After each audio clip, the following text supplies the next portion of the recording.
என் அன்பு குழந்தையே, ஒருவன் வாழ்க்கையில் எவ்வளவு துன்பத்தை அனுபவித்தாலும் அவன் என்னை நம்பி வழிபட ஆரம்பித்தால் அவனை மட்டுமல்ல, அவனுடைய குடும்பத்தையே காப்பது எனது கடமையாகும்.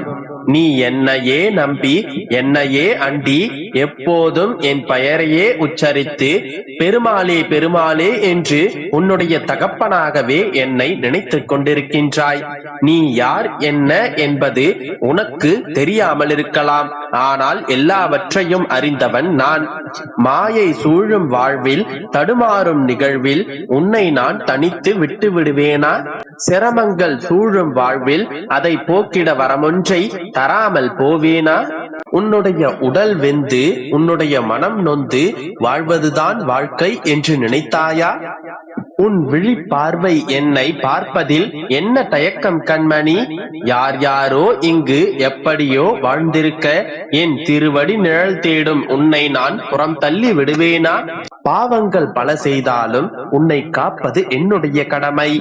உன்னுடைய தேடலையும் தேவையையும் உனக்கு தருவது நான் செய்த சத்தியம். இந்த பெருமாள் உன்னை காப்பாற்றுவதற்காகவே வந்தவன். என்னை நம்பி கெட்டவர்கள் என்று யாரும் இங்கில்லை.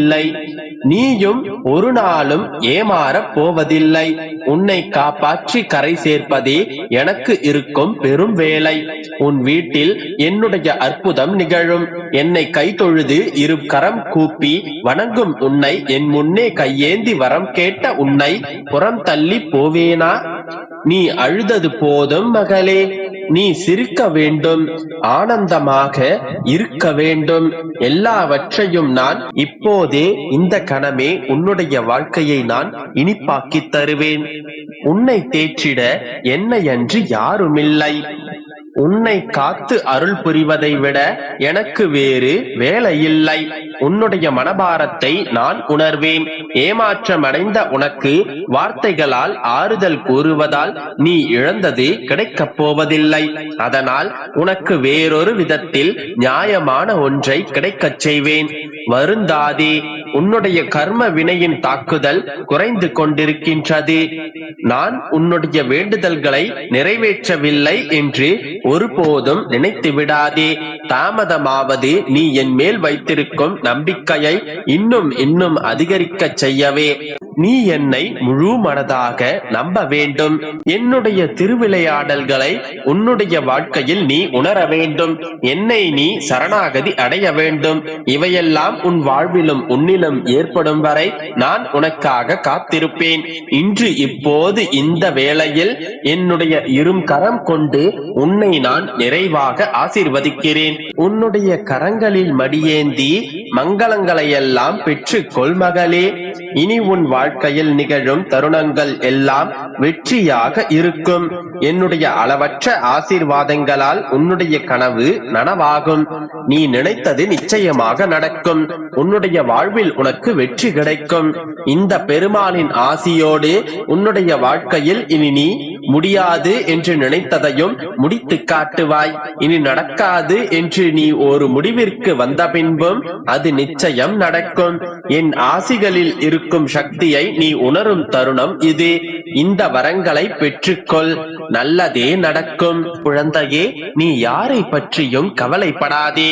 உன்னிடம் கை நீட்டி வாங்கும் அளவிற்கு உன்னை வைத்திருப்பேனே தவிர நீ சென்று அவர்களின் வாசலில் நிற்குமாறு நான் ஒருபோதும் உன்னை வைத்திருக்க மாட்டேன். உன்னை தேடி அவர்களை வரவழைக்கின்றேன். இத்தனை நாட்களாக உன் நெஞ்சில் நீ சுமந்த பாரங்களை இறக்கி வைக்கவே நான் வந்திருக்கின்றேன். அது தெரியாமல் நீ மறுபடியும் உன்னுடைய துயரங்களை மட்டுமே எண்ணிக்கொண்டிருக்கின்றாய். நீ கொஞ்சம் என்னுடைய நாமத்தை சொல்லிக் கொண்டே இரு. அனைத்தும் ஒரு நொடியில் தீர்ந்துவிடும். உன் பிரச்சனையை தீர்க்க நானே வருவேன் என்பதை விட நான் யாரையாவது நிச்சயமாக அந்த நேரத்தில் அனுப்பி வைப்பேன் என்பதை மட்டும் மறந்து விடாதே. இதுவரை நீ சுமந்த கவலைகளை எல்லாம் கழற்றி வைத்துவிட்டு மனதை மகிழ்ச்சியாக வைத்துக்கொள். ஒரு புன்னகையை மட்டும் உன்னுடைய மனதில் எப்போதும் ஏந்திக்கொள். ஏனென்றால் உன்னுடைய கழுத்தில் பூமாலை விழும் நேரம் வந்தே விட்டது. இப்பொழுது உன்னுடைய மனதை புத்துணர்ச்சியோடு வைத்துக்கொள். உன் முகம் கலையாக இருக்கட்டும், உன் மனம் செழிப்பாக இருக்கட்டும், உன் எண்ணங்கள் சிந்தனைகள் எல்லாம் நேர்மறையை நோக்கி நகரட்டும். மாலை சூட்டும் நேரத்தில் மயங்கி நிற்காதே, மகிழ்ச்சியோடு இரு.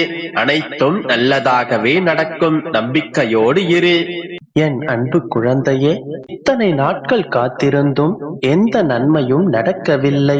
என் வாழ்வு இப்படியே இருந்து விடுமோ என்று ஒரு கணமும் நம்பி விடாதே. நீ இதுவரை அனுபவித்த சித்திரவதைகள், துன்பங்கள், துயரங்கள், இங்கங்கள், அவமானங்கள் என்று அனைத்தையும் நான் பார்த்து கொண்டுதான் இருக்கின்றேன். மற்ற எல்லாவற்றிலும் நான் கேட்டதை கொடுத்தார். ஆனால் இந்த ஒன்றில் மட்டும் வருடக்கணக்கில் காக்க வைக்கிறாரே அப்பா என்று நம்பிக்கை இழக்காதே. எல்லாம் இப்படியே இருந்துவிடும் என்று ஒரு பொழுதும் நினைத்து விடாதே. உன் வினைகள் அனைத்தும் முடியும் தருவாயில் அது எப்படி அப்படியே இருக்கும்? இனியும் அதை அப்படியே இருக்க விட மாட்டேன். என் ஆசீர்வாதம் இப்போது உனக்கு பரிபூரணமாக கிடைத்து விட்டது. எனவே இனி நீ உற்சாகமாக இருக்கலாம். நீ நீண்ட வருடங்களாக ஏங்கி வேண்டி நின்றது மிக விரைவில் உன் கையில் வந்து விழப்போகின்றது. உன்னை அதற்கு நான் தகுதியாக்கிவிட்டேன். இந்த நிமிடத்திலும் அது உன்னை தேடி வரும். கண் விழித்ததும் அந்த ஆச்சரியத்தை நீ காண்பாய். உன் உயிரை வதைக்கும் துன்பத்தை அனுபவித்துக் கொண்டிருக்கும் நீ சந்தோஷ கடலில் மிதக்கப் போகின்றாய். உன்னுடைய இப்போதைய நிலையெல்லாம் கனவு போல விரைவில் கலைந்துவிடும். அந்த நாள் வெகு தூரத்தில் இல்லை. மறுபடியும் அதை நீ நினைத்து பார்க்கும் வேளையில் இதையெல்லாம் நான் தான் அனுபவித்தேனா என்று யோசிப்பாய். அந்த அளவிற்கு உன்னுடைய துன்பங்களும் துயரங்களும் உன்னை விட்டு அகன்று இருக்கும். மகிழ்ச்சி மட்டுமே உன்னுள் நிலைத்து இருக்கும். அப்போது நீ நான் கொடுத்த ஆசீர்வாதங்களை முழுமையாக அனுபவிப்பாய். அன்றைக்கும் அழுவாய், அப்பா நான் கேட்டதை அனைத்தையும் என்னிடம் கொடுத்து விட்டீர்களே என்று ஆனந்த கண்ணீர் வடிப்பாய். என் தங்கமே, வாழ்க்கை என்பது மிகவும் எளிமையானது. நாம் எதை கொடுக்கிறோமோ அதையே திரும்ப பெறுவோம். நாம் கொடுக்கும் ஒவ்வொரு எண்ணங்களும் நம் எதிர்காலங்களை தீர்மானிக்கின்றன. அதனால் உனக்கு நல்லதே நடக்கும் என்ற நம்பிக்கையில் உறுதியோடு இரு. நல்ல எண்ணங்களையே உன்னுள் வளர்த்துக்கொள். நல்ல சிந்தனையோடு இரு. நல்லதே நினை. அதன் பிறகு அனைத்தும் நல்லதாகவே நடக்கும்.